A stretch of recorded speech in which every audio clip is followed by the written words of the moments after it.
This is Dungeon Not Included, the actual play podcast for the adventurous listener. Welcome back to Dungeon Not Included. Yes, we are back, almost. It's been a while since you heard our voices, but we are gearing up to make quality hashtag content for you again. I'm Frank. I'm joined in studio by Brennan and Alex. How are you two doing? I'm doing okay. Eager to get back on the air. Yeah, we got to get back on that horse. We're almost there.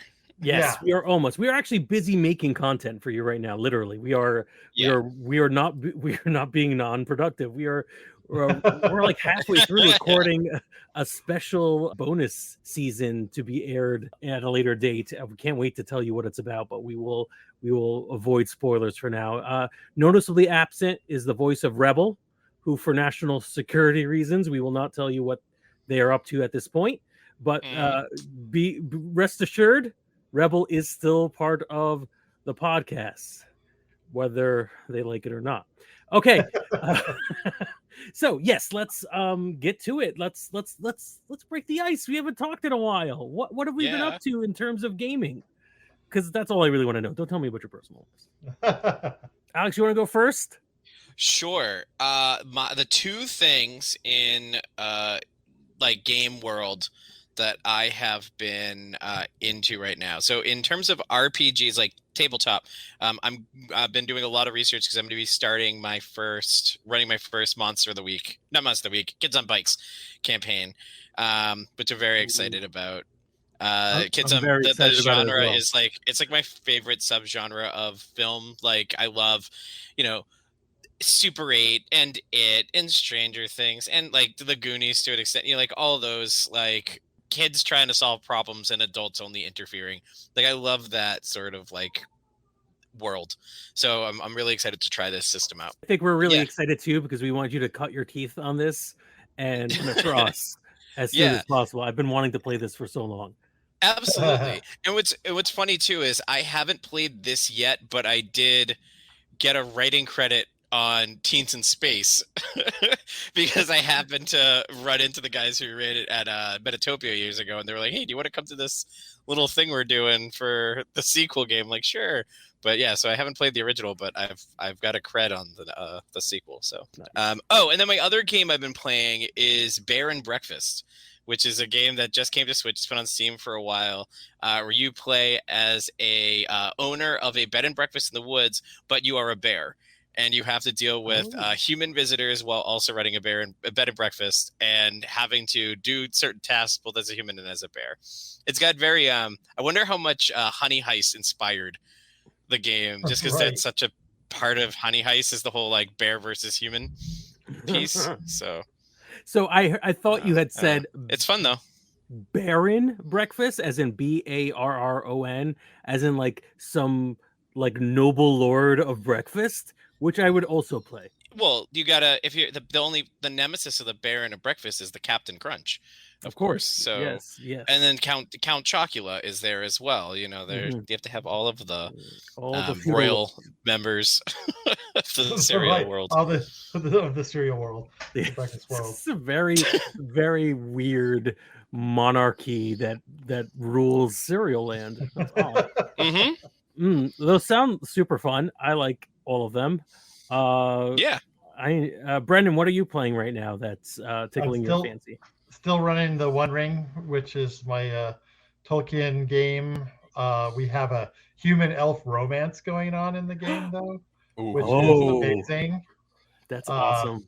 And I was twisting the knife earlier when they spent the winter apart. I told the elf, "Oh yes, just one more year of your lover's fleeting life slipping away."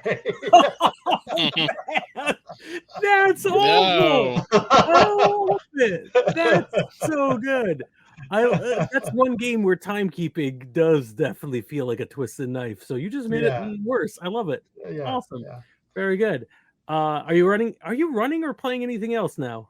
I'm playing in a Scum and Villainy game, which is a Forged in the Dark game about space scoundrels. Oh, that's basically. awesome. That's really cool. That seems Yeah, like it Very lends cool. itself really well to it. I'm Nice. playing the muscle in that one, and everybody keeps listening to me. So violence is our main solution. I enjoy that. I enjoy when people, not just that violence is the main solution, but also when like there's no good reason. It just for some reason they listen to your character and it just swings everything over to devastation. I was actually I'm like these bad guys. Let's just roll up on them and take them out. And everybody's like, yeah, that sounds like a good idea. You make a convincing argument. I was on the opposite game. Judd Carlman ran a game of Into the Odd where the exact opposite happened. The one player everyone was listening to was like, let's reason with everyone.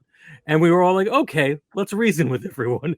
And it worked out really smooth. And at the end, Judd was like, I had a lot of really dangerous situations for you, and nobody went into any of them. You just parlayed your way through it. No. Yeah. So I have spent the last few weeks, months, wow, it's been a while, on podcast hiatus, backing up millions of games I have no ability to play, but for this podcast. So obviously the last thing we all talked about on air was Tears of the Machine SC, which is coming along swimmingly, and I've got good big plans on running my own private game of Tears of the Machine, which we did on the podcast already. But since then, I have backed, and I'm kind of excited that Rebel's not here for this, Dungeon Crawl Classics 100. Ooh. Right? Not that there's anything wrong with Dungeons and Dragons or dungeon games at all, but we are dungeon not included, so I can only bring it up a couple of times. Old school essentials, mostly for the art. It's just bonkers, and I love bonkers.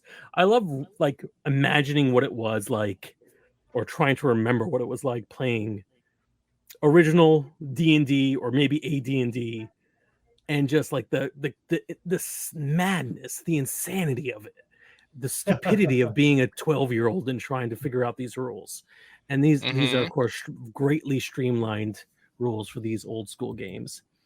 And then to keep my indie cred, I backed Caius Ward's Goblin Jug Band. Nice. It's a role-playing game where you are all basically goblin bards. Yes. And that sounds amazing. Yeah. So I've seen little bits and pieces of it. I actually backed it at a level where I could contribute to it, and I created a ridiculous artifact in the world, and I can't remember the final name we came up with, but it's definitely not the Hand of Vecna. Wink. Wink. And one game I'm super excited about, and Alex's cozy game reminded me of it, was Brindlewood Bay. Yes. Yes. Yeah. I got my digital copy just came in, and I'm waiting on the physical. I'm so excited for that too. I cannot wait to play and maybe even run this. It's a cozy murder mystery RPG. So the way I envision it is it's Murder, She Wrote with Cthulhu. Yes. And just enough gay for it to be fun. Yeah, it looks really, really good, and really like a lot of really, really cozy and fun, uplifting, and also full of otherworldly horror. And that is my sweet spot. I wish I knew the name. Somebody had was doing TikTok the other day about indie RPGs versus skinning D&D for everything, because it's so easy to do. And someone said, like, if you have something that's hyper specific, you can find an indie RPG out there that does that thing well, and it'll only do that thing well. Like they said, they used Brindlewood Bay as an example. He's like, I'm playing a game where you are little old ladies solving otherworldly mysteries, and the mechanics are brilliant, for that and nothing else. They're like, it's the perfect game if that's what you want to do. And but so like, and could you do that? Could you make a session of D&D that's that? Sure, but will it feel as authentic and fun as something that's designed specifically for that purpose? Probably not. As a person who's done it, like it feels like putting, and I love D&D. I love D&D. I mean, like this is taking off the facade of the podcast, but if our mission statement is anything, it's like there's things other than D&D that make D&D more fun, because you play it without trying to like file off a bunch of stuff that doesn't matter, and two, that like it does it so much better. So like for a long time I would run I ran role-playing games at various like college clubs, right? And the thing that I went in there with was that, well, most people have played D&D, so we'll start them off on D&D. And then inevitably people wanted to play different scenarios, different kind of stories they wanted to tell in their storytelling games, and it was always trying to like force them to like let go of D&D long enough to play the game that they're actually trying to play. It's interesting, but yeah, exactly right. You find a good sweet spot and you've got a great game. Well, and I tell people all the time, it's like, if you wanted something analogous, it's like saying like you could theoretically go into code and reskin Grand Theft Auto into every video game. Yeah. But will it be a better game than actually playing the game itself? Like, you could make a Legend of Zelda game in Grand Theft Auto, but would it really do what you want a Legend of Zelda game to do? Would it feel like the Legend of Zelda, you know? And to be honest, there's a certain amount of fun in doing that, even like playing Super Absolutely. Mario and doing it, like trying to fit the square peg in a round hole is kind of fun, but like not relying on it. Well, if somebody comes up to you and they say, like, I really want to play a game that's about plumbers jumping on turtles, and you're like, hold on, there's this mod for Grand Theft Auto. That would be amazing. Instead of going like, hey, Mario exists. Like, you know. Absolutely. Exactly. Well, that whole conversation came up because somebody was like, here's how to play Cyberpunk Edge Runners with D&D. Oh, no. Like, there actually is a game for that, y'all. Oh God! You don't even have to look that hard. It's in there. No. Yeah. Oh wow! I think finding the most egregious example. The real difficulty about this conversation is not to sound like you're sour grapes. I'll be honest. I'm not sour grapes about it. It's just there's other games out there. Yeah, absolutely. But it's hard to make people, especially who've only ever seen one thing and only think of conversations as adversarial, not to be like, oh, you're not just upset. But like finding the most egregious example of someone playing, maybe even, and it would have to be obliviously playing the wrong game, like playing it in D&D when it really should be something else. Cyberpunk, at least, I think if you look at it, you could kind of see where there's like a lot of action adventuring. Maybe that would work. It's ridiculous that they don't play the game that's written for it. But at the same time though, like think about like where there was Starfinder. Like Starfinder is a game that's like a perfect example of, we started with a D&D skin game and we created an entire new game that does space in the same way you want to do it. Have there been other space games, like say Bulldogs, that exist? Like, yeah, there's plenty of space RPGs, but you can do it. It is able to be done, you know. But it's just very funny, and I think, I mean, so much of that comes from like just D&D being like the cultural touchstone. Like, yeah, definitely. Yeah, you know, D&D like even means role playing game for most people. Yeah, exactly, and like. And even if you look at like things like Stranger Things, which have done a good job of bringing people into the world, like when did Powered by the Apocalypse start? Like 2012? Like there's like a good 30 years between when those shows take place and when the indie RPG scene really started to take off. So it's not like there's... I've heard that in the next season of Stranger Things, they're going to pivot hard on bunnies and burrows. And it's going to be amazing. Yeah. It's gonna be amazing. So this has been fun catching up with all of you, our listening audience. What have you been playing? What have you been playing? What What are you up to? Join us on our Discord. You'll find a link in the podcast description, or on Twitter, and tell us what you're up to. Or for whatever reason, if you're on Facebook, do that too. We'd love to know what you're playing. We'd love to not just on what we're playing on there. There's also like I just added to the what are we reading right now section, right? There's a lot of cool new channels that are popping up regularly in there that deal with, you think of a type of medium, we probably have a channel dedicated to it. It's pretty cool. Absolutely, yes. And we'll be doing movie nights for the month of October. It's going to be a lot of fun. Yeah, it's going to be great. Please join us there. Tell us what you're up to. Can't wait to come back and provide you with the gaming entertainment that you most look forward to. Once again, we have no ending for this show. Yes, never. Never have a closure. Goodbye, everyone.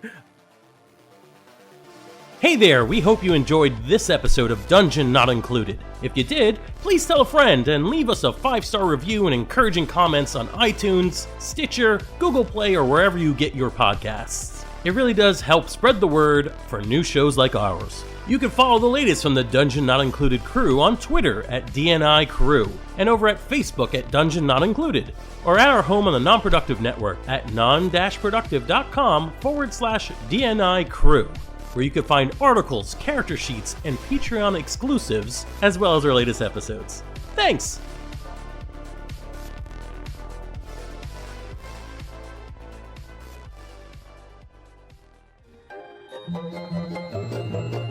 This has been a Non-Productive media presentation. Executive producer Frank Hablawi. This program and many others like it on the Non-Productive Network is distributed under a Creative Commons Attribution Non-Commercial No Derivatives license. Please share it, but ask before trying to change it or sell it. For more information, visit non-productive.com.